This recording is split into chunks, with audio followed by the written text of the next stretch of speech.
Hey everybody, and welcome back to Fast Charging with B&B, the greatest podcasts ever made. I'm Brian. And I'm Bear. How is everybody? We are simulcast on My Tesla Weekend and Bear's Workshop. Let us know in the comments if you can hears us. Can you hear us? Hear me? I'm right here. Can you hear me meow? Is Brian louder than me? Oh, that would be something, Brian. wouldn't it? Just making sure we got everything set up, waiting for someone to say, yes, hola, Luis, good to see you. I guess this means we absolutely must be live. On your side, we definitely are. What a week. And remember, we are simultaneously streaming. We are on my channel, on Bear's Workshop, and we are on Brian's channel, on My Tesla Weekend. Brian's got confirmation that everything is working, and I just got in all good. Thank you, Gordon. Good to see you. MD Hofty's already joking around. What's the call-in number? Yeah, it's 420-694-2069, right? You know, that's a combination from my luggage. Of course it is. Audio's green across the board. So this week, a lot of folks are going to be traveling. Did you know that, Bear? Yes, it's there's some sort of holiday here in the U.S. that other people don't celebrate because they didn't have Indians. Yeah. Well, they're not Indians now. Right. Turns out they never were. So one of the big things that comes up is range anxiety. And I am of the opinion that it's an overblown issue. What's your thoughts on that, Bear? I think that it is an issue, but it is overblown. If you're driving like the distances that I've driven and going to Vegas a lot, going to Mexico a lot, I've driven from here to Austin, you are definitely aware of where you're stopping next. There is no question that, we have to stop here and we have to charge up. Those are long distance trips. It's not the same thing as just being in town. In town, I rarely have an issue. There's the occasional time where I've forgotten to plug in the car, or my wife's plugged in her car and my car wasn't charged up, where I'm like, but it's never really prevented me from going anywhere because I've always had more than enough. But let's talk about how to solve that. Sure. So, big kind of fun news. Kettleman City, California has added 56 more SuperChargers to the 40 that they have. It is one of the most popular in Tesla's network. And it is, when you see those videos over holiday weekends of long lines, it's at Kettleman. So this is helpful. This is going to alleviate some of that. Not all of it. I think it's definitely going to help. I noticed driving around when I do have to use a supercharger that there are not a lot of spaces, but they may have put in the right amount for now because I've never had to wait. Right. But it's always been like 2 or 3 spots have always been open, and I don't think I've ever been at one where they're all filled. Especially the one in California, right over the border, or maybe it's in Arizona. It's right around Quartzsite, and they have 44 stalls there. Wow! And it's a 250 kilowatt charger. But the thing is, I've never seen more than 6 cars there. Sure. So that was a little bit of a head scratcher for me. I've been there 2 or 3 times. And there's just like nobody there, but there's tons of spots, and they're all fast chargers. So I did appreciate that. I just still want to see more chargers in other locations, sure. like in Mexico, right? Or last week someone suggested they could call it the Juan for the Road program. Yeah, there you go. That's a good one. It is a good one. So the other thing that Tesla has been known to do in the past is deploy the SuperCharger MegaPacks. So flatbed rolls out. It can do about 100 full charges. This is a 2-year-old article, so that 100 might even be based on the Model S rather than the Model 3. But that's something they can do. in busy holiday Yeah, weekends. and they did make mention in this article that it was all at like 120 kilowatt chargers, but being that this is 2 years old, I'm sure that they would have upgraded that by now to the 250. 250s were rarer back then. So I would imagine that this is probably even better than what it was. And it may To, be a factor of what the MegaPack is able to output at a given time. But who knows, man? Who knows? Every bit helps. So the last thing on this before we jump into the Q&A for this section, if you got questions, don't forget to ask them, is there are apps that make it easier. easier to what, Brian? Well, define charging. Define charging. I can't vouch for this article or these apps, but it lists things like EV hotels. Apparently, Google Maps has it. I don't know. Yeah, it does. That's right. I've looked it up and I've seen chargers around. Plug share. I've heard good things about a better route planner. I don't know. But there are ways to make it easier. So if range anxiety is your issue, my first suggestion would be to ask around before you buy, and then get these apps once you've bought. And if you are buying a Tesla, you've got the supercharger network, and the car can do a pretty fantastic job with that. Would you agree? Yes, I totally agree. And one of the things that when I've had people who haven't been in my Tesla before and they're like scratching their head, they're like, "Well, how do you find a charging station if you need one?" And it's just a one tap on the navigation screen, and it will bring up a window with a couple of buttons, software buttons, and you tap on the one for supercharger, and then poof, anything that's within that map will show you where a supercharger is. So it's very easy to find them for the Tesla ones. I would like to see one that actually showed, the competitors. I think that would be a nice thing to do if Elon Musk is all about getting people into the EV world. And like he says, I think that would be a nice little feature. I know it doesn't help them, but people are still going to want to go to the Tesla ones if they can, because, they're going to be faster than most of these other ones. Sure. Sure. Plus, you don't need some strange adapter that you may not have with you at the time. Sure. So I've got a couple comments here. MD Hofsty says, doesn't Tesla map software do the same thing but better? Yes. Yes. Let's see. Most people... It's just a matter of finding a charging station in a pinch. Right. Paul Crowdis, a fan of both channels as I recall. Most people that are new to EVs make too much of the charging infrastructure. Most charging is done at home. Yeah, that would be wonderful. That's absolutely correct. I don't charge anywhere but my house unless I'm on a road trip.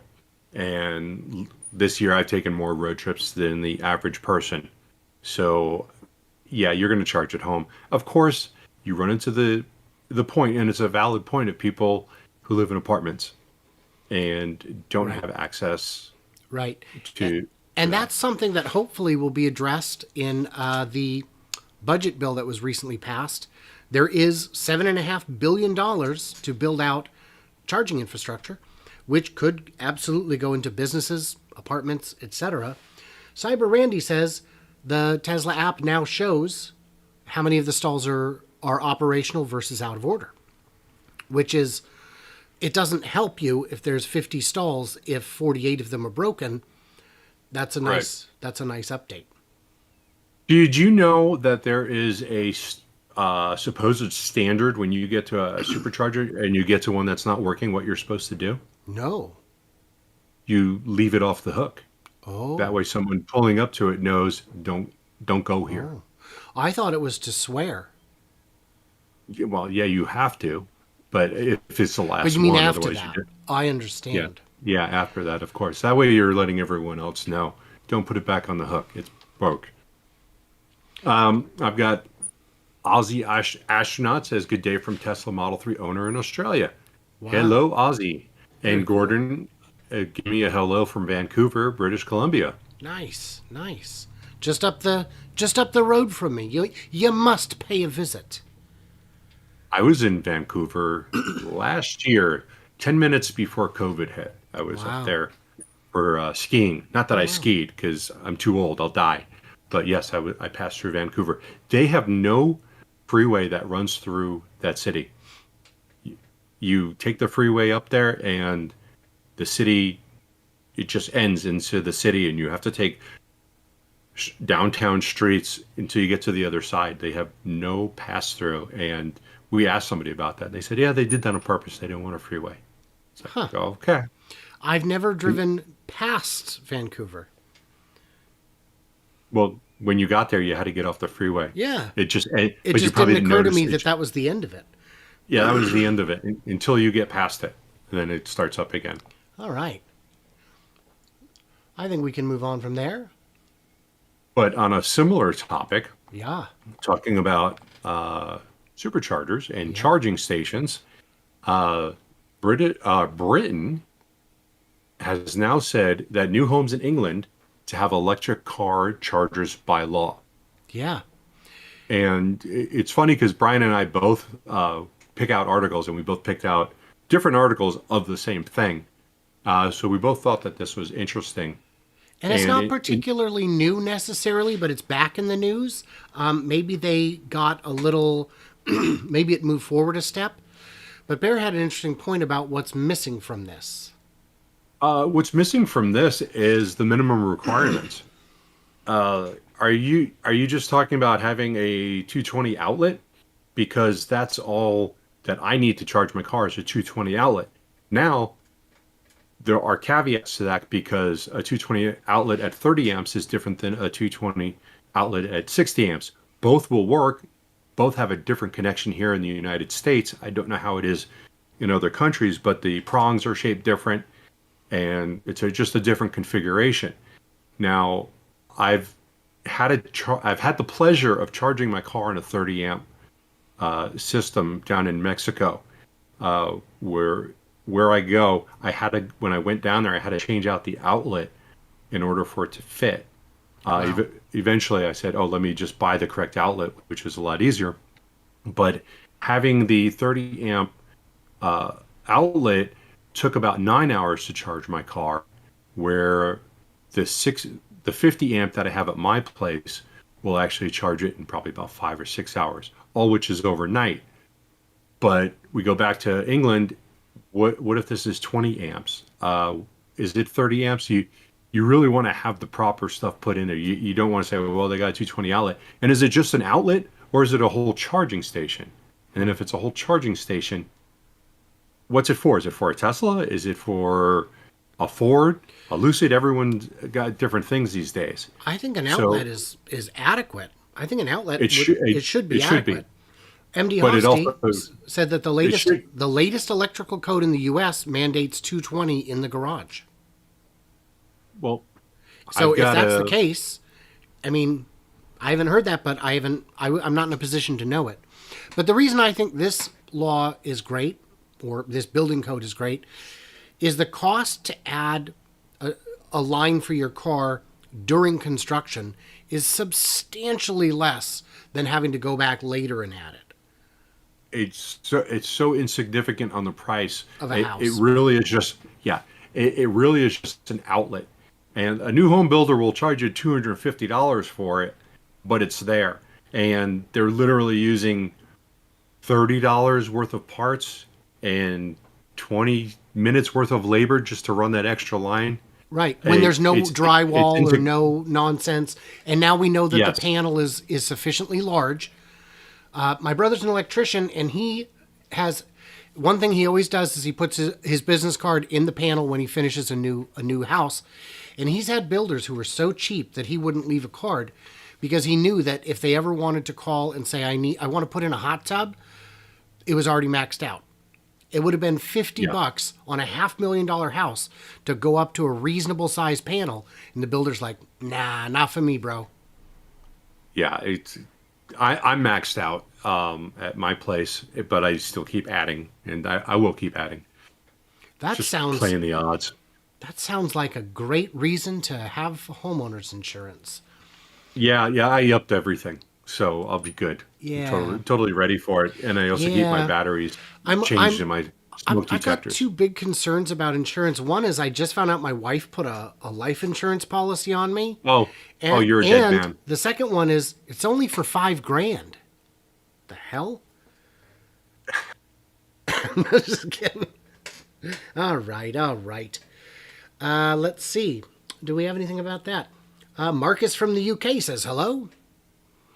Hello, Marcus. It's great that we've got you folks here. I appreciate that. Let's see. Yeah, electric clothes dryers are 220. Ozzy says he's using standard 10 amp at 2 kilowatts. Oh my goodness, Ozzy. So how long does that take you? Like 36 hours to charge up? Because that seems like it would take an awfully long time. Well, before he answers, I'll tell you, I've seen a number of firsthand accounts on social media where people say, I trickle charge. I pick up, 20 miles a night, which is almost enough to cover my commute. And then over the weekend, I get caught up. And if something, if the week goes bad or there's a power outage, just hit a supercharger. But you will pay more per mile charging on 110 than you will on a 220. I don't know. Would you? No. That's something that I've read from other Tesla owners, is that because it's less efficient, or I don't know, it will end up costing slightly more per maybe mile. because you can't use the time of use, but I would think if you're still using the same amount of kilowatts, you're going to get charged the same amount of kilowatts.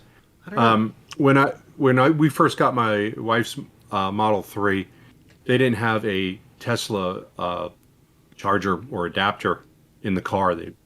And I think that's one reason they wanted to get rid of the car so fast, because they had 6 miles left on it. They had no way to charge it. So they gave us a cable from a Ford Fusion, I think it was. It was a 110 that came with the Fusion, and they said, we're going to plug this in. It's going to take us overnight, and the car will probably have about 50 or 60 miles on it when you're ready to pick it up tomorrow. Is that enough to get home? I'm like, well, barely, but okay. And then they gave us the cable to charge the car. So the first 2 days that we had the car, I couldn't get the car fully charged. It was trickle charging at, I think it was 5 miles an hour. That's about right for 110. Yeah. And it was heartbreaking because my wife's looking at me like, why'd you tell me to get this car? I can't. And I'm like, well, she doesn't talk like that. But she wasn't too happy. I wasn't too happy. Eventually, they got us something that would only go up to 30 amps, which was better. And we could still get the car charged overnight. And then when I got my car, then we got a real Tesla charger. Right. But yeah, it was baby steps at first. It was like, okay, well, we can't drive the car too far. Right. So can I take my car to work today? I'm like, sorry, no. Yeah. I don't have any, let's see. Oh, here in Europe, and I count the UK because it's the same there, even after Brexit, we charge with the Type 2 plug. It's 400 volt 3-phase, 16 amps or 11 kilowatt, or 32 amps for 22 kilowatt. Okay. Yeah. Ozzy says that he gets 15 kilometers of range an hour, which is probably about 8 or 9 miles per hour, I think, something like that. So that's not horrible. It's more than what I was getting on 110. Who said that one? Ozzy. Oh, okay. He says enough for his daily commute. So Cyber Randy said split volt is the name of the device to split the power from your dryer to a different. But that is expensive. Is it the split volt? I don't know if it's called split volt, but I looked up something like that where it will let the power go to your Tesla when you need to, and it was like $500 or $600. Ooh, you know, it's a lot of juice, and safety is important. Safety is important. Should we move on? Yeah, safety. Safety's overrated. Yeah, let's move on. So we've got some cars to talk about, some new cars. Yes, we do. Yeah. So Polestar Precept Concept previews the 2024 Polestar 5. It's nice. I think that's actually a pretty decent looking car. It sure is, but it's a concept still, so... But I don't see any reason they couldn't make it just like that. I don't think so. Except, I don't know. Pictures always look better when they're drawn. I loved when the all new Dodge Neon came out, and it was so ugly that in the commercials they would only show artist rendering of it. It's like, oh, that's a bad sign. By the way, real quick, Cyber Randy said $349 on Amazon for the split volt. Yeah, that's. I mean, that's not insane, but it is a little steep. So anyway, the Polestar. So my thought on a Polestar is, when they say 2024, I actually believe them. So, they were one of the first to markets with a real electric car that of these startups. sure. They've delivered about 10,000 or so of the Polestar 2. So it could be real. Yeah. Could be real. Yeah. 3 prototypes of the fully electric Porsche Macan. Macon, Georgia. Spy Yeah, I don't testing. know which one it is. I don't know I if don't it's know. Macan or Macan. I think because it's Porsche, it should be Macan because Oh, it you mean sounds fancier. Porsche? Porsche. Yeah, see? I don't know. Some Porsche owners get a little perturbed if you just say Porsche. Yeah. People are I don't. weird. People are weird. Some of my biggest fans take issue with some of the littlest things, but that's fine. Yeah, if this is, I mean, this will be a hot seller.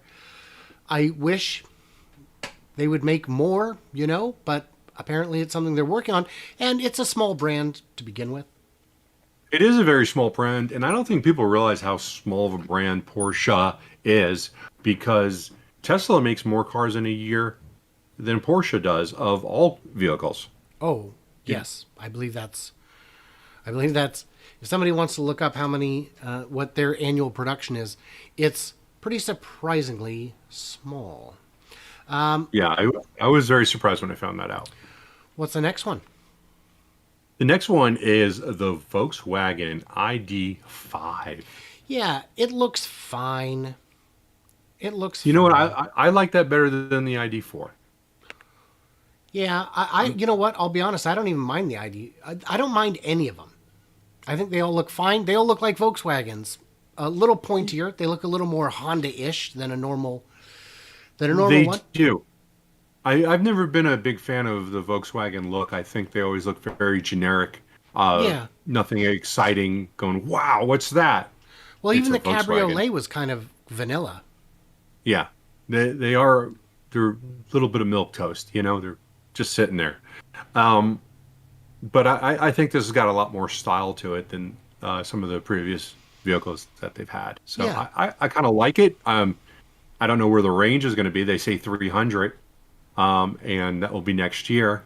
So they're still trailing behind everybody else or Tesla. They're trailing behind Tesla because even though they might have 300 range, which beats some Tesla cars, they're still not going to have the acceleration and the punch and the fun to drive that a Tesla has. So they're That's still also lagging. that's also the NEDC rating, which is the most generous. It Oh, might not be the most generous, but it's way more generous than the WLTP we use in the US. So, yeah. Well, but then we'll see. We'll have yeah, to see what. And ours is even generous, but yes, it is. It is. yes. Do we want to cover the next one before we stop for questions? Uh, Let's do it. yeah. Let's do it. Sure. This powerful electric boat from SpaceX engineers is the latest e-watersports startup. When I first looked at that picture, I saw SpaceX fins. I saw fins from the Starship. I didn't even see the boat when I first saw it because I think this is another artist conception, and I don't know if this is real. That water doesn't. I've never seen water that smooth.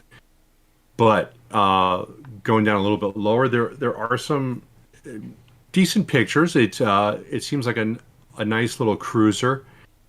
It's 24 foot. I've got a boat, so I know that that's a decent size for a boat. You don't need anything crazy, and it's got what it says is a 475 horsepower motor, which it says 350. I'm sorry, it's a 200 kilowatt battery, and Oof. with my that's pretty big, obviously. That's robust. Yeah, that is. So that would be impressive. I've got a jet boat with two motors on it, two 4-cylinder motors, and it pushes out I think 320 horsepower. So right on the surface, that would beat it as far as but specs. But it says it only has a top speed of 40 miles per hour. My boat, I know I've taken up to 46, 47, Oof. and I haven't run out of gas. I'm curious to see on this two things. One, how long is that battery going to last? And the second thing is, how much is this going to cost? Because I would definitely be interested in this. Before I bought this boat, I was looking to see what was out there for electric boats, and there are some conversion kits on pontoon boats. So there's definitely a startup market going into that, but cost is a big factor. A new boat will probably cost you over $100,000 for this size with The a gas battery motor. pack alone would be 30, Yeah. 40. Yeah. It depends, who's making the actual battery, but I'm assuming it's going to be a pretty custom hand. Make. But if you're going to be packing a battery into it, it's it gets a little tricky to get that in there, because you're molding these out of fiberglass and then finishing them off. And I'm a little curious if some of that battery's in the front end, because a boat that size usually has an open bow, and that looks like it's closed off. Sure does. And also, for the purpose of planing on a boat, you need to reach a certain speed so you can get the most efficiency, and that's planing. You don't put a lot of weight in the front, because it won't let you plane it. When you take off, you're Right. going like this, you're going like this, and then you reach this point. But if you've got more weight in the front, it's going to be harder to get to that. So I'd love to see more details about that boat and see if that is something that's possible. So we've got one last one, and then we'll go back to the Q&A. Yes. And it's on the same topic. GM goes anchors away as company announces electric boat investment. And this is something that seems to be a little bit different. This is something that's going to cost $16,500 for an electric outboard motor system. This is not a boat so much as it is something you can put on a dinghy, a large dinghy. And those are inflatable boats, and those are decent. You can fit a couple people on those. We were actually looking at buying one for down in Mexico, and we found an old one. It was like $3,000. And then if this kit was available, we could then put that on there. I still looked at this as being too small for the ocean, so it was a little scary. But they have turnkey models that are $24,000. 25 kilowatt battery, 34 horsepower motor. You're not going to be going all that fast, but this is a very lightweight boat also. Sure. So it's definitely a way to get into that market. And I think it could be fun. Sure. So in a second, we're going to do the questions. Question I've got for you guys out there is why is GM doing this? And now I will ask you the same question, Bear. What are you doing, General Motors? On announcing this? What's the Why? point of this Why? acquisition?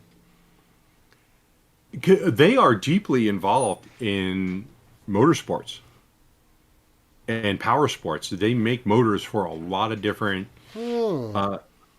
And if they don't do it, someone else is going to come along and do it. And that's $1 billion industry. And it just depends on what you're talking about, what kind of power sport you're talking about. But their motors are in everything. The Polaris Slingshot had a motor that used to be in the Cavalier. And they're making those slingshots as new, but the motor, I don't know, that was a couple of years ago that I heard that, or that I was told that when I was looking at one by a dealership. Things may have changed, but just as recently as a few years ago, they were putting motors from Cavaliers or some other four-cylinder GM product. They're putting those in there. They are making sure that they don't get pushed out of this market, because as everything changes, maybe they are realizing that it is inevitable, but they don't want to get pushed out. So that's why I think they need to stay on top of it. Okay. So should we get to some questions here, going back a little bit? Let's see. Oh, Cyber Randy pointed out that the $350 switch is a smart switch. So if you forget that the car's plugged in and turn on your dryer, you don't have a problem. So that's good. Yes, it is. Yeah, that's what you'd be paying for. I knew it was a smart switch. And it is something that you definitely have to have. Otherwise, you're just tripping stuff. It's got to have something like that. I've got a hi from Daniel Carlson in Utah. Cyber Randy said, new Ford electric truck in retro, LOL, going backwards to go forward. Yeah, and we actually talked about that 2 weeks ago, week or two. So what you guys need to do is not only go back and watch episodes 1, 2, and 3, but do it on both channels, because for those tuning in just now, this is simulcast on Bear's Workshop and My Tesla Weekend. How cool is that? We're trailblazers is what we are.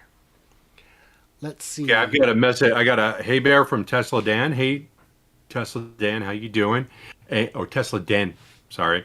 And JKM is just blowing up the chats here. Want to know what we think about Ford and Rivian parting ways? We're going to talk about that in a couple minutes, so we will get back to that. And bless the bag holder buying at 180 last week. Oh my God. Yeah, it wasn't me. And did I just lose my camera? You look paused to me. Oh, no, you're back. Okay, came back. I didn't even have to do anything. Okay. Okay, so the Porsche delivery number, 153,000 worldwide, representing a 31% increase over the previous year.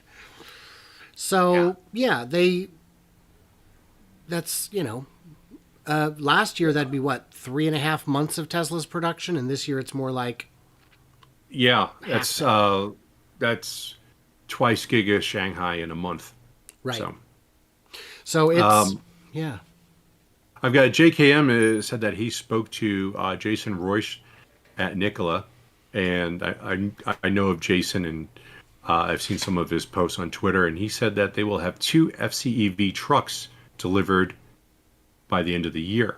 So nice. Those are the fuel cell trucks, nice. Which I find a little surprising, because those were supposed to be in alpha. Yeah, but for testing purposes, there's no reason not to push them. Yeah, I don't think that's a crazy or outrageous claim at all. I did have 2 super chats. I wanted to thank Steve, and this one I just got. That's I don't know. It's a picture of a film. I'm not sure what that is. Thank you guys. Let's see. My dream boat is a 50-foot solar catamaran. That would be some. That would open some doors. Ozzy is saying he's watching us on both streams. That's neat. Who is? Ozzy Astronaut. Ozzy. Oh, yeah. Ozzy. You'll have to tell us who's got better sound, or if it's tied. It should be tied. Yeah, we've been working hard on that. Daniel Carlson, as an electrician, 50 amp for residential. Law is only 30 amp. So I think what he's saying is that 50 is preferred, 30 is required. And that would make sense, because for most things, 30 is going to be plenty adequate. Not charging a car, especially if you have 2 of them. Right, but this was, you know how slow regulations are to change. Up until even 4 years ago, that just wasn't a consideration. R3D Redman says, sounds desperate by GM. Photo Gib, that sounds expensive, speaking as a boater. Yeah. And Paul came up with the obvious answer. Oh, that was Marcus Heap who did the €5. Thank you so much. Have a coffee. Yes, I shall. Said, he figured it out. He cracked the code. GM is getting involved in the boating because, as Mary Barrow will be the first to agree, they're leading the world in boating, electric boating. They're electrified. They electrified. You did it, Mary. Thanks, Mary. You did it. Without you, I don't know where we'd be. Ridiculous. Ozzy said your sound is better. Oh, super. I mean, I don't know. Definitely give him some feedback on how to improve. Let's see. Yes, please do that, Ozzy. Cyber Randy said they probably outsourced to Magna. Steve EZ says still one of the better GM investments. I mean, yes. Yes. Pete Gruber of Gruber Motors had a rant. What about their nickel investment? Pete Gruber of Gruber Motors just had a rant in YouTube warning about the German bureaucracy. I'm not worried about that. I don't think that's going to be a big issue. I think it is. I think it is somewhat of an issue. We'll see. So Redman, we don't have any Nikola topics, so he asked, where are the Nikola trucks fueling up? You can answer that, Bear. The BEV or the FCEV? It's got to be the fuel cell. I mean, BEV, we know. Well, yeah. Well, they have a charging station for the batteries right there on site, and they also have a hydrogen storage tank located on the north side, and they are filling it from there. And we've seen numerous FCEVs park right next to it, and it's very clearly their hydrogen filling station for right now. So I've got a link in the description to Bear's Workshop, or just, go to YouTube and type in Bear's Workshop. He's got, what was it? I want to say yesterday's video had some good shots of the hydrogen fueling station and the truck actually connected to it. Yes, and it was open. It's a cab over design, and it was open at the time. I want to say thank you to Tesla Den for the super chat. We appreciate that. And he's giving it to us for channel support. Speaking of channel support, we are real close to pulling the trigger on the new drone. We're hoping for a Black Friday sale or what is it? The Monday Cyber Madness Monday? or every Monday. We're hoping for something along that lines because this drone is more than we ever expected. But we have seen the capabilities of the zoom, and we are going to get some awesome shots at Lucid, and they are just going to crap themselves because everything that they didn't want us to see, we are going to be able to see. We're going to be able to find the underwear size of the construction workers if their undies are sticking out. We're going to be able to get a necklace. Thank you, Rob Womack, for your super chat. Appreciate it. Hey, you, back to you. Even though you said, damn, that was a dumb sticker. Oh, okay, so you didn't mean to do that sticker. Okay. So I got a great question here. PhotoGib said, do y'all know the max output of Fremont before Tesla owned it? Was it intended to do 500? And I knew this would be an easy answer to find, so I went ahead and grabbed it. With an annual manufacturing capacity of 500,000, NUMMI topped out at only 430,000 before GM and Toyota shuttered the plant. So there's your answer. It was intended to do 500, but that was without having the battery or the motor works on site, without having the seats made on site. It was meant to assemble cars, not build them from quite as close to scratch as they did. And yeah, so Tesla has moved significantly up in terms of capacity at NUMMI, or at the former NUMMI plant, now Tesla. Why do you think Giga Shanghai has got so much more in production now than Fremont? Why?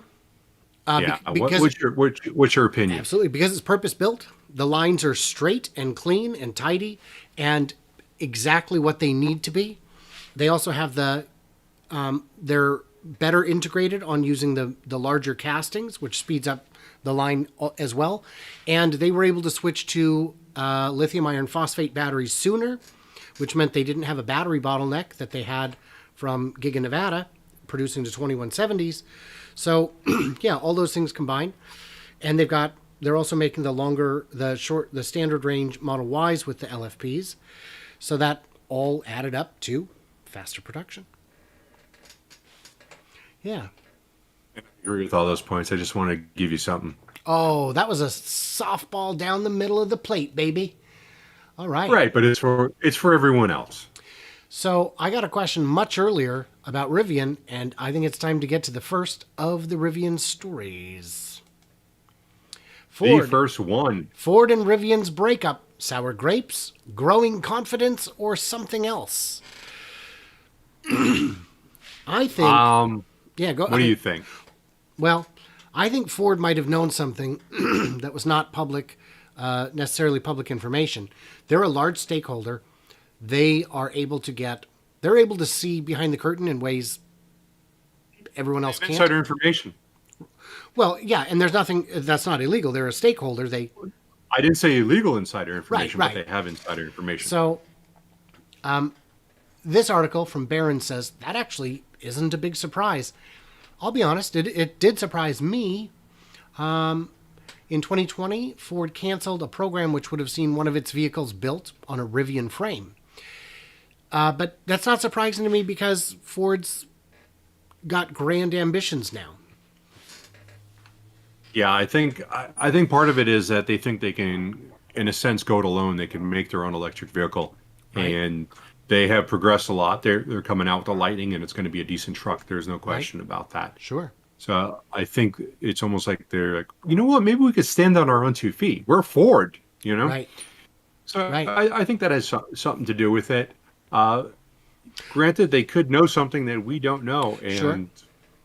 because there are some other things about Rivian that we're going to talk about today. Yeah, I think also the potential for the upcoming EV credit has emboldened Ford to believe that they absolutely can do better making their own than not.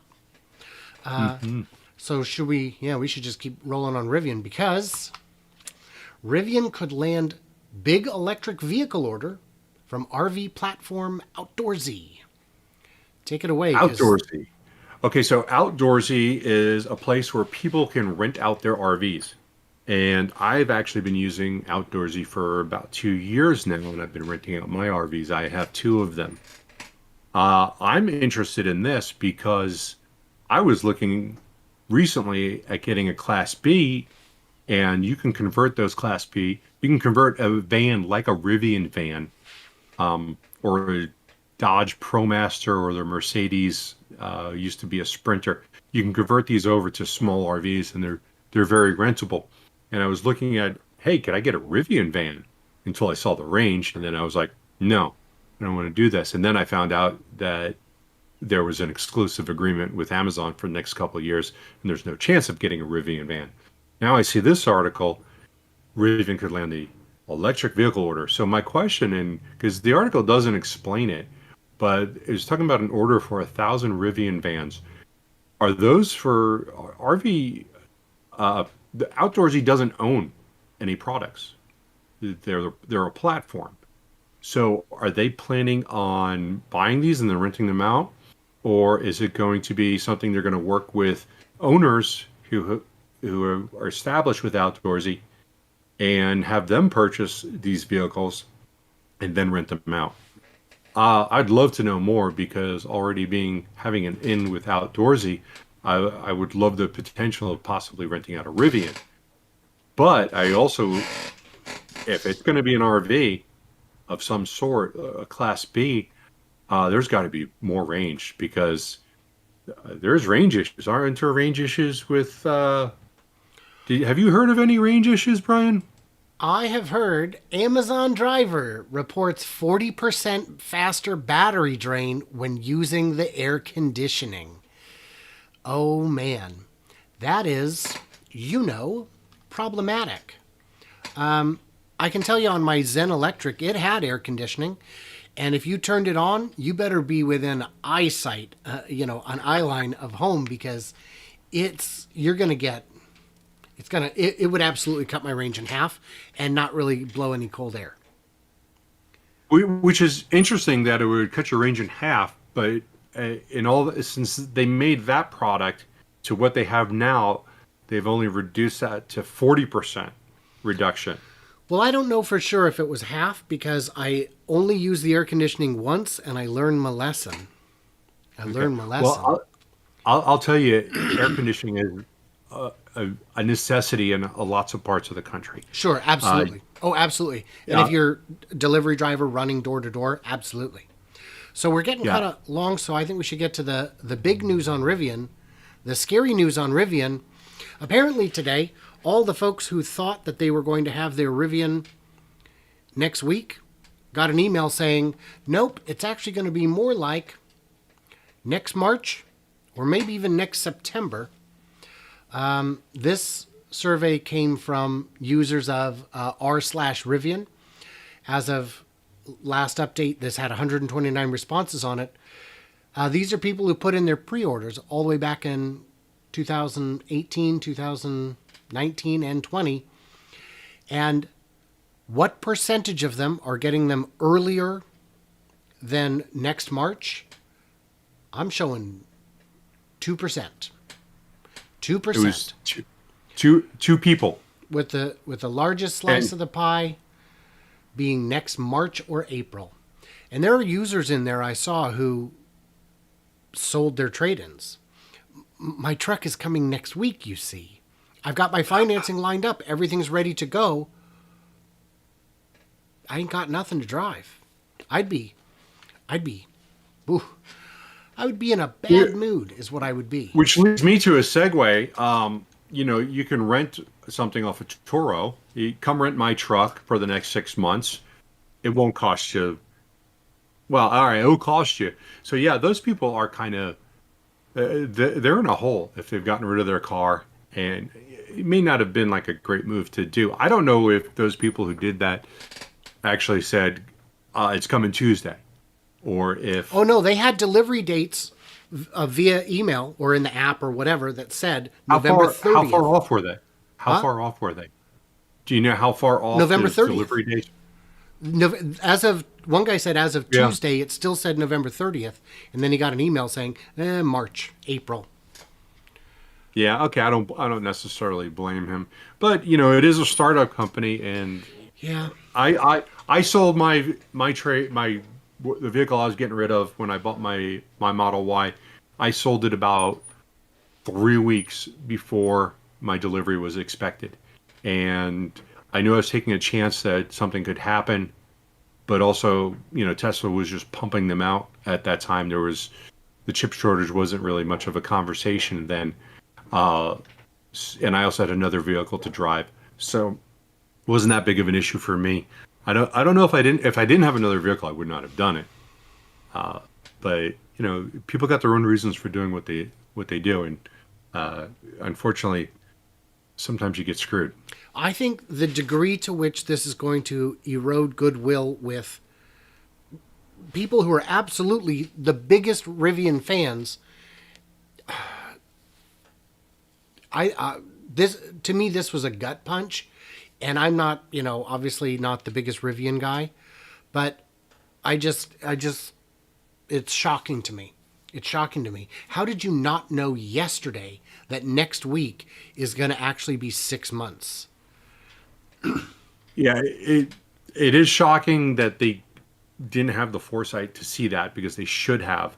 As an investor on the outside, or a possible future customer, I'm not all that surprised.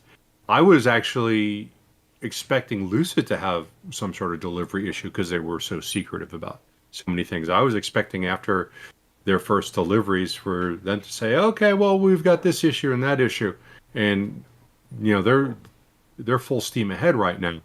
I was surprised that they didn't have one. I'm not surprised to see issues like that come up, but I am surprised that instead of a delay of like a couple of weeks, they're obviously waiting on a chip order of something, or an order of something that's not going to come in until March.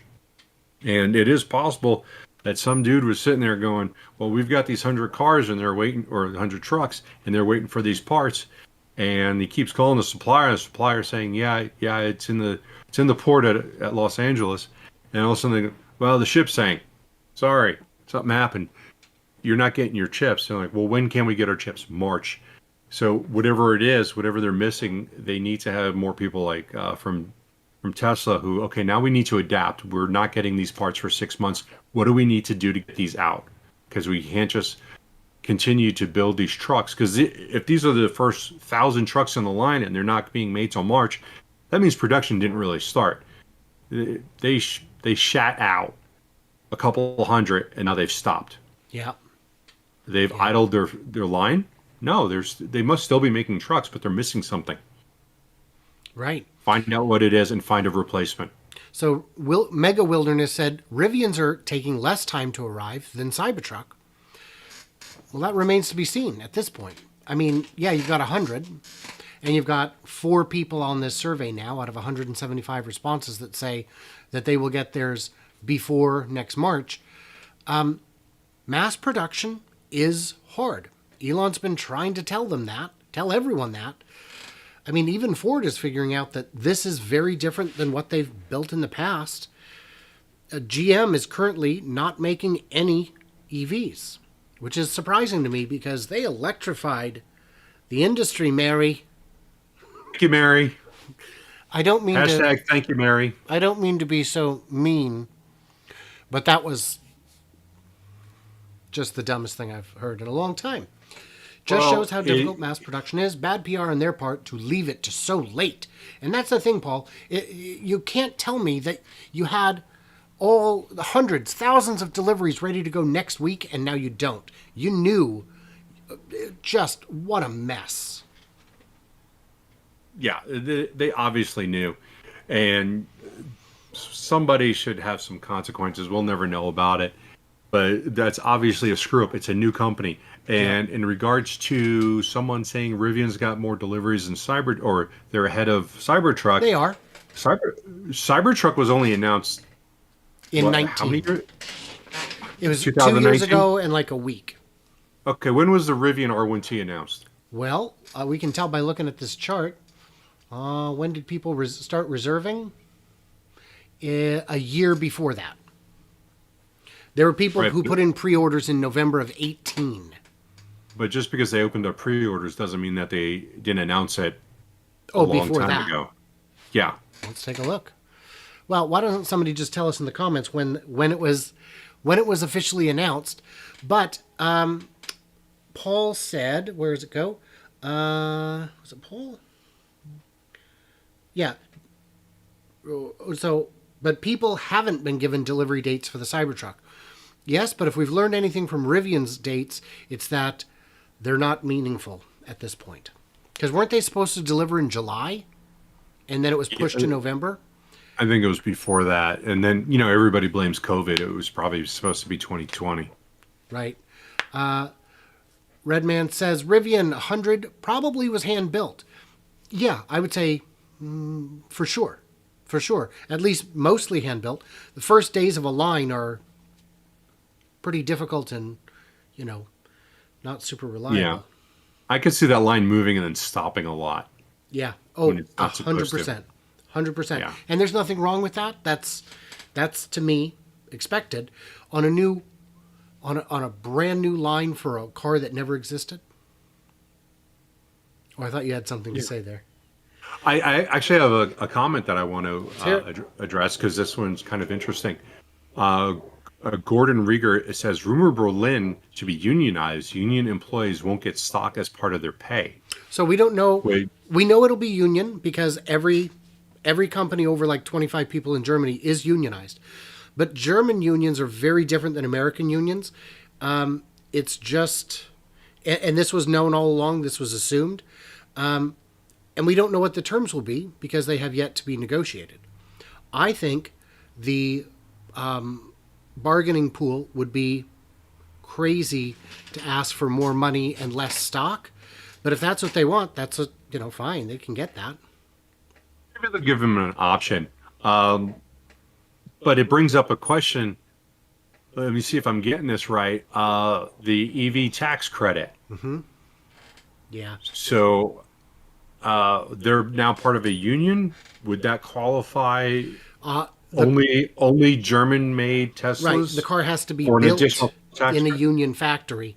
So the Mex E's, the Mustang Mex E's, won't count because they're Eche en Mexico, even though it's But a if it was union company. right, right, but you can still get the union discount, can't you? Not on the Mach-E.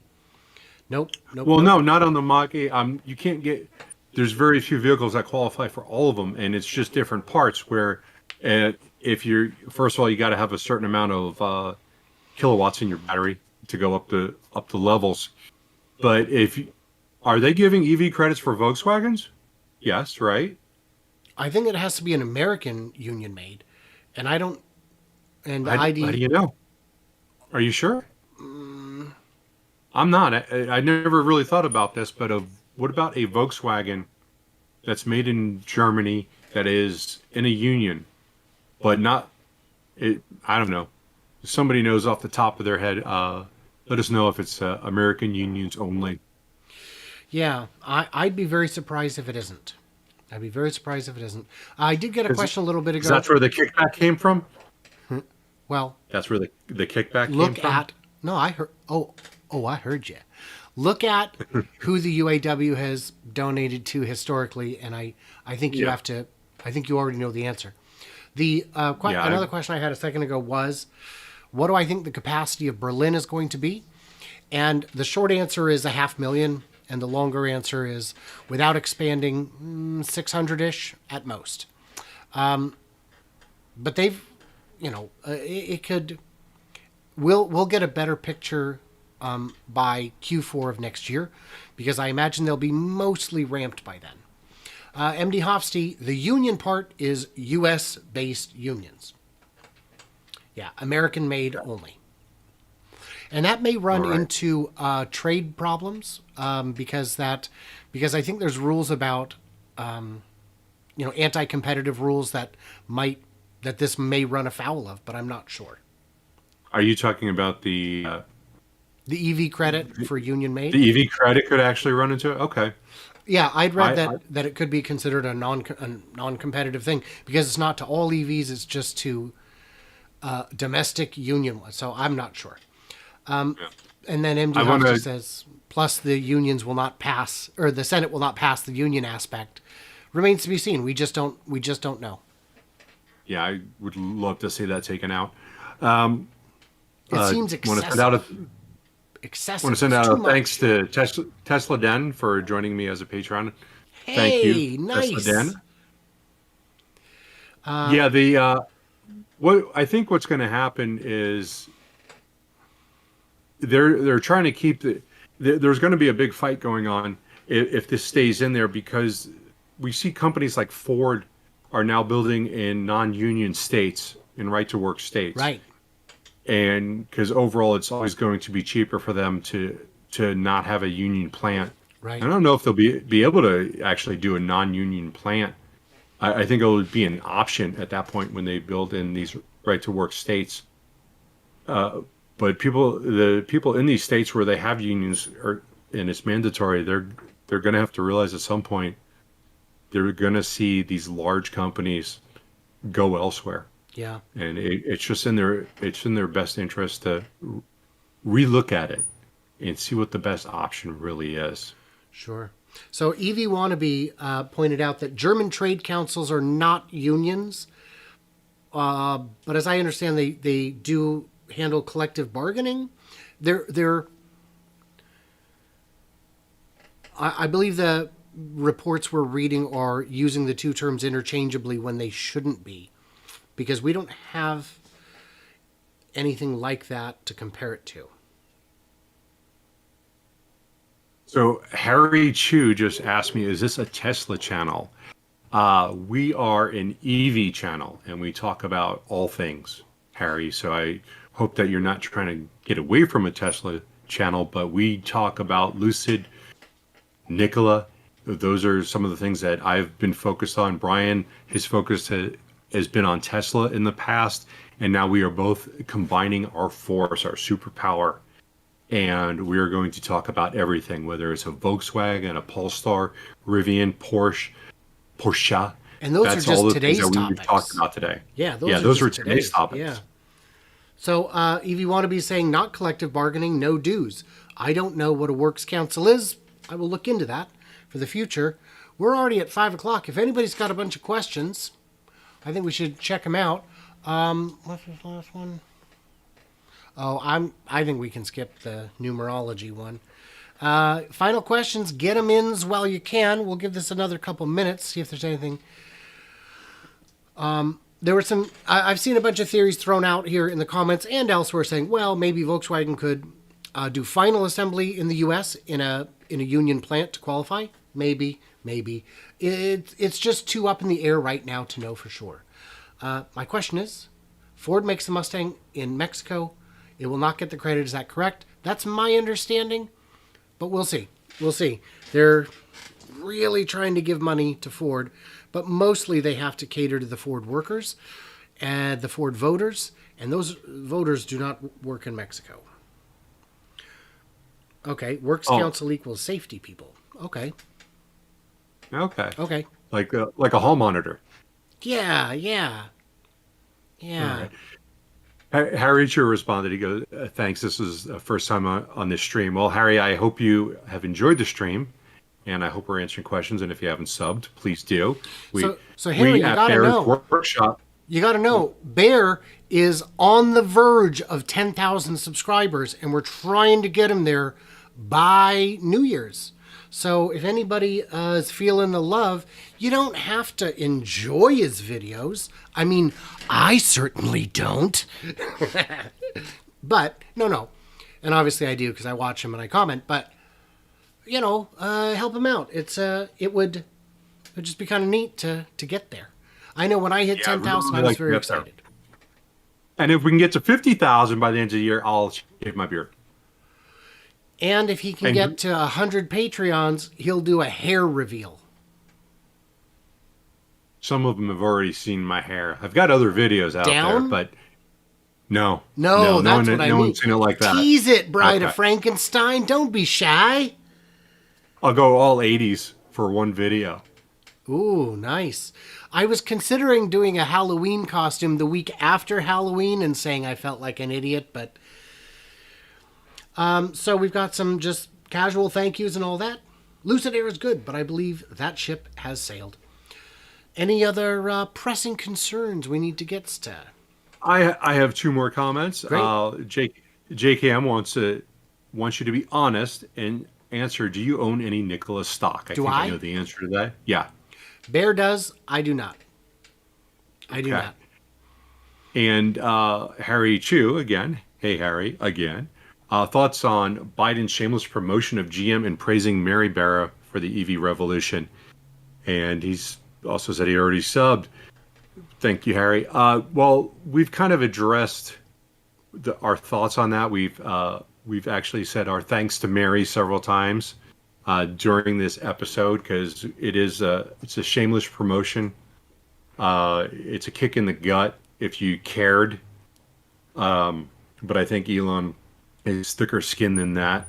But I don't think Twitter is, because Twitter is hammering the point that was ridiculous, and who's ever writing his scripts needs to take a step back and look. The great suggestion I saw was Elon should personally invite the president to the grand opening of Giga Texas, and if he doesn't show, put up a cardboard cutout. By the way, I've got a couple great comments here. Redman, subscribe to Bear. Jim Pook, just subscribe to Bear's channel.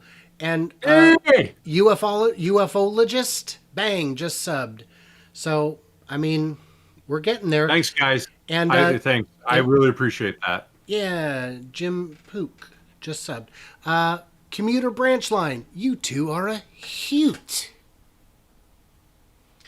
Yeah, this is a more laid back and fun. This is, of all the things I do in the course of a week, this one is by far the one I look forward to the most. Hey. Got to go up higher, a little higher. There you go. The Doge Father. It's almost like he killed his kid, though, if he's the Doge Father. He kind of killed it, accidental death. Ozzy says Australia still has a luxury tax of 33% on vehicles over a certain price, Yeah. which was to encourage people to buy Australian-made cars. Number of cars being produced in Australia? Goose egg. Goose egg. Yeah, goose egg. Paul Crowd has had a very insightful comment. He said, have a look at both of their Patreon pages, as little as $1 a month. Paul gets it. Anyway. Well, I think that's about all we needs to do. We're over the hour mark. Quick thanks to my Patreons who get early access, bonus content, all that good stuff. And Bear's got his. What have I got? Well, I've got my Patreon account. If you want to support the channel, please take a look at it. We really appreciate any type of help that you can give us. I know that's begging and groveling, but we have a $4,000 expense coming up that we're going to use for the channel. So any type of help. I hope my wife doesn't watch this. She could be pissed. I didn't realize it was that high. Yeah, I guess I should have said that out loud. Wasn't it an 8x zoom, like an optical zoom? 5x? Yeah, it's got a 7 times optical zoom, and then it's got a hybrid digital zoom, which you can go all the way up to 28 times. We're probably not going to use that on a regular basis. It gets a little fuzzy at that point, but the 7X is great, and even going just to the 14, the pictures that I've seen are just like, it's showing you pictures of things that you didn't even know were there from 2,000 feet away. And then you're seeing things that weren't there, and now they're there because they've zoomed in so far, and it's clear enough to make out what it is. And I've seen that in channels where, there was one I was watching, I think it was Santa Monica, somewhere where the coastline was eroding, and there was things that he spotted later that he never would have seen on a lesser drone, let alone, while he's flying. So... So, yeah, guys, thanks for hanging out with us. It's a lot of fun. I've had a very pleasurable time tonight. I'd like to thank you, and maybe we'll do an after-dinner cocktail. Sounds like a plan. Yeah, doesn't it? All right, well, we're going to be back here next Tuesday, 4 p.m. Pacific. We're going to have new topics, maybe some of the same ones. Maybe we'll talk more about Mary and thank her for everything that she's done. Because at this point, Mary. It's like she's like an idol to me. I want to build a statue just to thank her for saving us in this EV revolution. So until next time, are we ready to sign off? Yeah, absolutely. If you guys have any awesome comments, leave them below. If you didn't catch it live, that's fine. All right. Till next week. We'll see you next Tuesday, 4 p.m. Pacific.